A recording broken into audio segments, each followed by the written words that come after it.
Would you like to see a city given over, soul and body, to a tyrannizing game? If you would, there's little need to be a rover, for St. Andrews is the abject city's name. It is surely quite superfluous to mention to a person who has been here half an hour that golf is what engrosses the attention of the people with an all-absorbing power.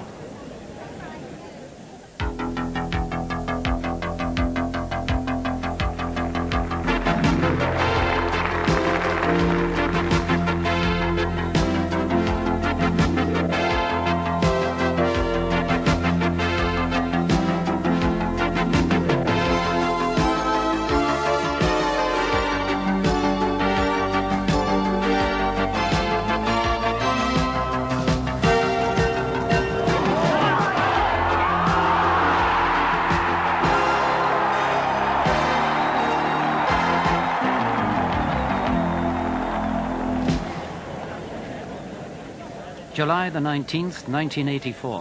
100 years since the poem. And what's different? Not a lot. St. Andrews is again given over, and the faithful flock in to share the obsession in such record numbers that the Royal and Ancient will dip into its pockets and increase the prize money even while the championship is being played.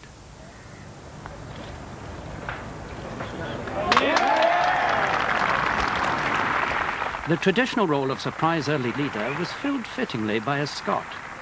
Bill Longmuir, starting in the still air of morning, returned to 67, a score later emulated by Greg Norman, the Australian who just lost the US Open in a playoff, and Peter Jacobsen from the States.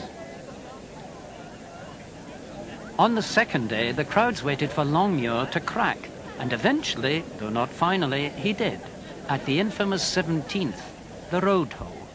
He came to it 9 under par and left it with a treble bogey 7. Longmuir and company gave way to Ian Baker Finch, a young and little-known Australian. And, of course, we all expected him to collapse. Well, he stood 10 under par, and then he came to the 17th. And he's in the notorious road bunker. Third shot. And well played. That bunker that's caused so many problems over the years, but young Baker Finch with a very holeable putt for his par 4.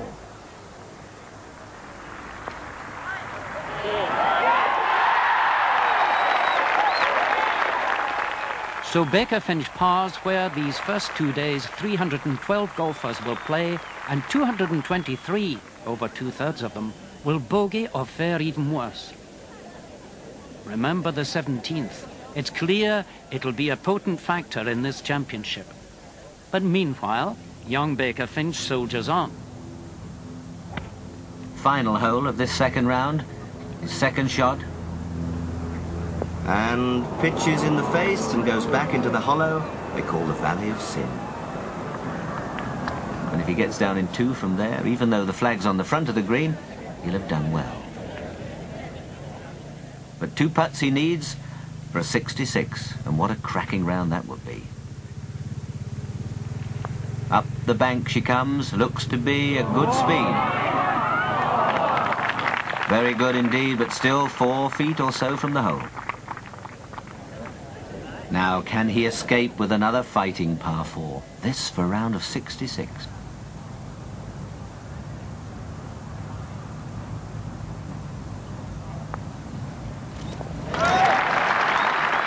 Yes, fine putt, a 66.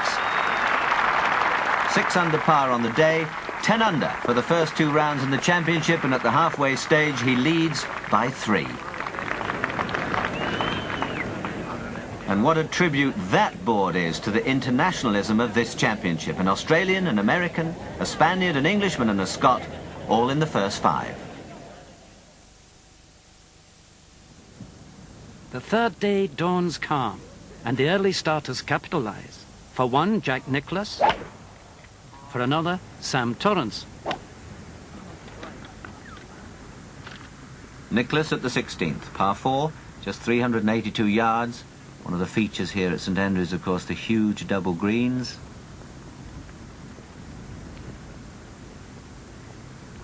Jack Nicklaus, who received earlier this week an honorary doctorate of law from the St Andrews University. On the green, but really not threatening from such long range. Opened up with a round of 76, which was very un-Nicklaus-like, then a 72, so started the day 4 over par, now only 1 over.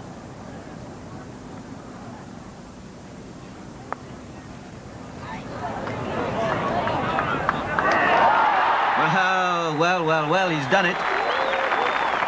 And that takes him back to level par for the championship. Nicklaus will finish in 68. Torrance, the Scot, has a putt for a 65. He was out in 30 this morning. No, just skims by, but that'll be a simple tap-in and a fine round of 66 for Sam Torrance, even if he did have a bit of luck with the weather early on. But now, as the leading contenders prepare to go out, the turn of the tide brings a fresh breeze, and it'll blow behind them as they progress outward to the Eden estuary. And playing the first hole, it's the defending champion, Tom Watson. 370 yards of par 4. Watson's second shot, he's 5 under and sharing 6th place. Playing a sand iron. Needs to hurry if he's going to get over the water. Oh, well. That bounced over the Swilcan Burn, the little stream running in front of this green, and Watson escapes with a minor miracle at the very first hole. Now playing with Watson, and already just on the edge of the green, Jaime Gonzalez from Brazil. 4 under par. Out of the little hollow, up and over the top. Very well judged indeed. And that's a certain par 4.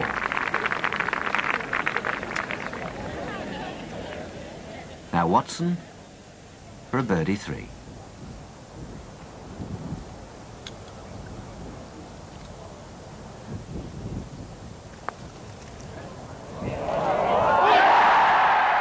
And straight away, Watson goes to 6 under par, just 4 behind the leader. At first, Watson's birdie seems no big deal because this opening hole was played easily today. But the wind brings difficulty, and none among the 2 pairs who follow can emulate him. And now, the penultimate pair.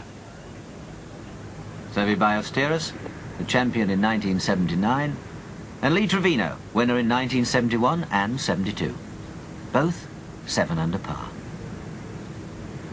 Ballesteros' second shot.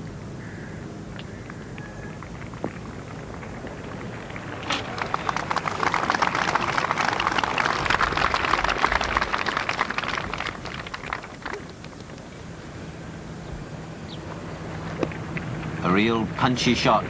Looking for this ball to grip on about the 2nd or 3rd bounce now, but it doesn't. It's on a little hard bit, little downslope. Not what Dr. Trevino ordered at all. And he'll be well pleased to roll this close to the hole side.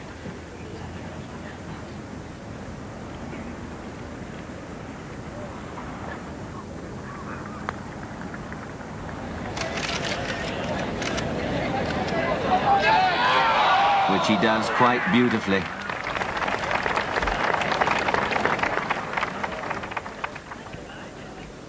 Trevino, 4.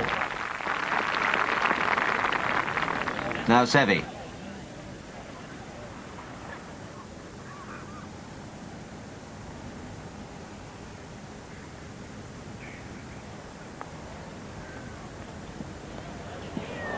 No, always on the low side.